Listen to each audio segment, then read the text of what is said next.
All right, welcome back to another Explainer. Today, we are breaking down the anatomy of a truly chilling, supernatural time trap. I want you to just picture the scene for a second. It's pitch black outside, right around midnight. You're on this dark, totally desolate road, miles and miles from the city, just trying to head back to your village. The woods around you are incredibly dense, the silence is literally deafening, and you just want to get home. Well, today we're dissecting the fascinating mechanics of a story called The Last Road, where every single choice acts as a carefully laid snare. So get ready, because the structure of this curse is absolutely as brilliant as it is terrifying.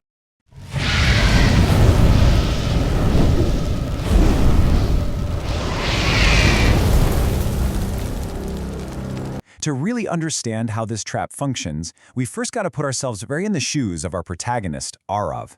He's driving his bike through the super isolated stretch of forest, and suddenly, the engine just dies. He tries to kickstart it, but he's getting absolutely nothing. He pulls out his phone, zero cell service. That total isolation is always the very first ingredient of any effective trap, right? Then, out of nowhere in the pitch black, he spots this small, strange detour sign just sitting on the side of the road. I mean, ask yourself, in that extremely vulnerable moment, what would you do? Okay, let's dive into this. That seemingly innocent little sign? It is pure bait. It reads, alternate route to village, 7 km. It promises a quick, easy solution to Arav's problem. It offers him hope. But see, this is the crucial threshold of the trap. Arav thinks this road is going to get him to his village faster. But as we are about to see, this road doesn't actually lead geographically forward. It leads chronologically backward into a very dark past. He takes the bait, of course, and turns his bike down this new path. So, about 10 minutes into this new route, the forest thickens up. Suddenly, Arav's bike hits something metallic in the road. He stops, hops off, and picks it up. It's an old watch, and the hands are completely frozen at exactly 11:47. And just as he registers that creepy little detail, he hears it, footsteps right behind him. Thud, thud, thud. He whips around, but the road is entirely empty. You see, this specific timestamp, 11:47, is the anchor of the curse. It's the exact moment reality just begins to fracture all around it.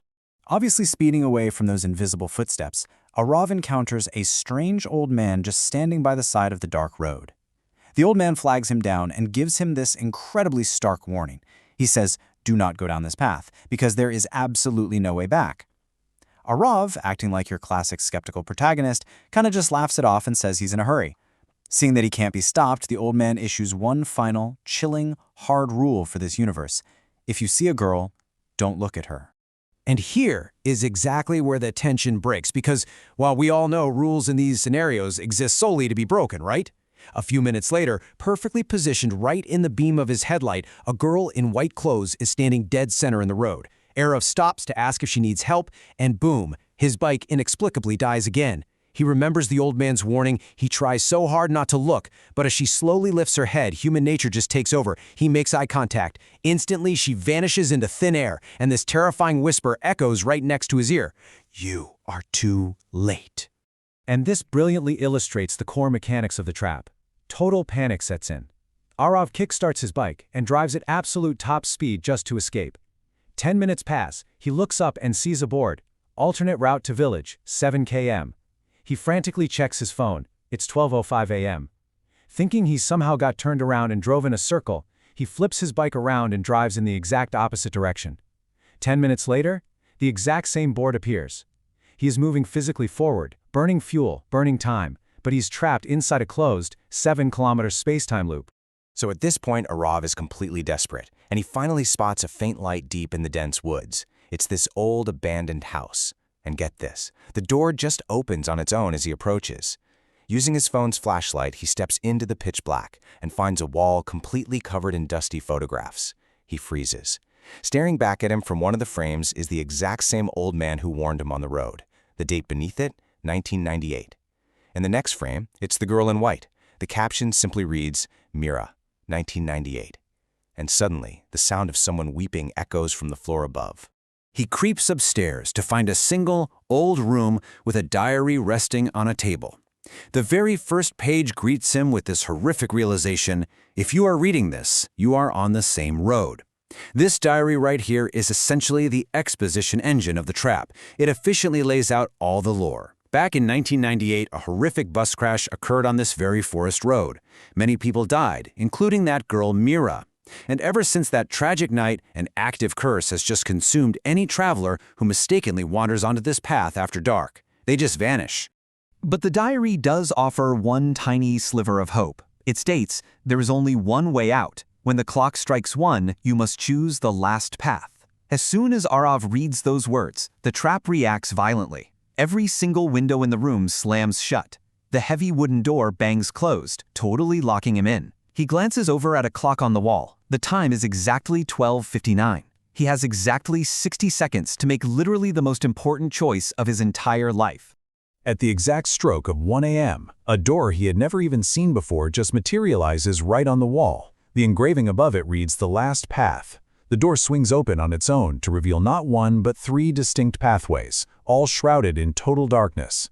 Above each path is a label: home, past, and return. It's this agonizing, high-stakes multiple-choice test designed by some supernatural entity. One path means survival, the others, eternal consumption by the curse. Now, I really want you to look at how this trap weaponizes human psychology. Arav desperately wants to be safe, so he immediately steps toward the path labeled home. As he walks, he hears this super comforting, familiar sound. It's his mother's voice calling out, "Arav, come home." He starts running toward it.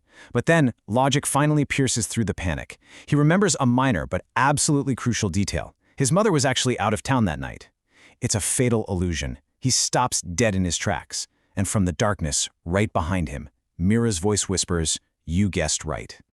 Smartly refusing to look back, Arav pivots and just sprints down the third path, the one labeled return. The darkness finally breaks, and suddenly, he is right back on the forest road. His bike is exactly where he left it. He hops on, and it roars to life on the very first try. He speeds away toward his village. But as he passes the exact spot where he first met the old man, the guy is standing there again. Only this time, the old man is smiling. As Arav zooms past, the man's final words echo in the wind. "You survived, but who will be next?" Fast forward a bit. Arav finally bursts through the doors of his actual home at 5 a.m. His family has been up all night, completely frantic with worry. Breathless and shaking, he recounts the entire nightmare to them. The detour, the time loop, the creepy house, 1998, the diary, the whole shebang. His father just listens in stunned silence. When Arav finally finishes and names the specific road he took, his father's face drains of all color. He looks at his son and very quietly says, "That road was closed 20 years ago." So, the really crucial point here is, how does the physical world reconcile with the supernatural one? Well, the next morning, in the harsh, unforgiving light of day, Arav and his father return to the exact GPS coordinates of the incident. And guess what? The evidence of the trap has entirely vanished. There is just an impenetrable wall of dense forest. There is absolutely no 7-kilometer alternate road. There is no abandoned house. There is no detour board. It's honestly as if the geography itself just resets the second the sun comes up. But you know, the curse always leaves a receipt. Digging around the brush right where the road should have been, they find 2 objects resting at the base of the tree. The first is that old watch, its hands still frozen permanently at 11:47. The second is that old photograph of Mira. But when Arav's father picks it up, he stumbles backward in absolute horror. The photograph has changed. It's no longer just Mira back in 1998. Standing right next to her, permanently etched into the history of the curse, is Arav. See, he might have survived physically, sure, but his imprint? That has been fully claimed by the space-time trap. Slowly, Arav flips the photograph over. Scrawled onto the back of the aged paper in fresh, dark ink is a brand new message. It doesn't say goodbye, and it definitely doesn't say the end.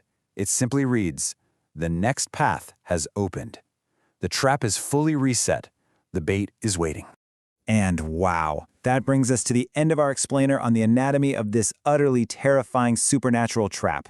The legend says that even tonight, right after 11:47 p.m., that exact same phantom detour board is going to appear for someone, somewhere. The whole trap relies on our impatience, our desire for a quick shortcut, and our arrogance in ignoring the warnings of those who know better. So I'll just leave you with this. If you ever find yourself on a dark road tonight and a total stranger warns you to turn back, will you listen?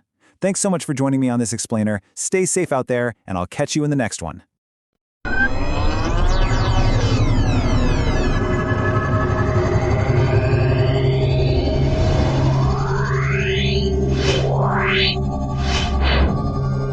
Yeah.